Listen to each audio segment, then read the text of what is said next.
Jews will never be considered white, at least not here in the United States. Hi, my name is Alex Chester. I live in New York City. I'm an actor. I am Japanese American and Ashkenazi-Jewish. I have inherited trauma on my Jewish side of the family and on my Japanese side of the family. My Jewish family was constantly being displaced from their home country, like Russia and Paris, and from my Japanese American side because we were put in basically concentration camps during World War II. They were very discouraged to identify Japanese, so they were very encouraged to assimilate. So their culture was really taken away from them. I feel like I have to prove either my Asianness or I have to prove my Jewishness, and I can't just be me. I have auditioned for Fiddler on the Roof several times, and I feel like I have to prove that I'm Jewish when I'm there, and I'll be like, this is my family story. Like literally, we came from a small village that got burned down and no longer exists. And they just kind of look at you like, really? A lot of the people that get cast are very Aryan looking. I've talked to many Jewish performers in the city, and a lot of them, surprisingly, have never done many of the, traditionally Jewish musicals. They're very frustrated. They're like, this is also my family, but I'm being told I look too Jewish. People won't like that for the stage. I have definitely been fetishized as an Asian woman in the entertainment industry.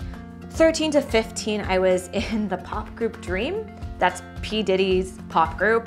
They would just put me in these outfits that weren't even culturally representing me. They were more of the Chinese culture, the outfits, but we were a monolith. And they would call me, oh, you're such a little China doll. I'm like, I'm Japanese. We're two different cultures. At that time, there was not the vocabulary to speak up about that. Growing up in a very white school system, kids would really make fun of both of my foods I would bring to school, whether it was a rice ball with ume or matzah, salami sandwich. It wasn't their norm, and so they thought my foods were weird. And I realized that, oh, it's not just my Japanese side to think it's weird, it's also my Jewish side to think it's weird.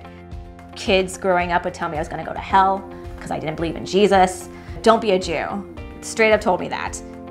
I love mixing Japanese food and kosher food together. I think it blends beautifully. I also have an idea for a matzo ball soup, but I put parsnip usually in my matzo ball soup, but would use daikon radish instead. Maybe add some ginger and a little bit of garlic. And instead of using schmaltz in my matzo balls, I would use sesame oil. But definitely trying to play up the Japanese-ness of the soup. I have a far-off dream for when I'm in my 60s to open up a food truck in Hawaii that is an Asian Jewish fusion food truck. If we were all united, like Jewish people, the different groups of color, the BIPOC community, can you imagine all the amazing things that would get accomplished?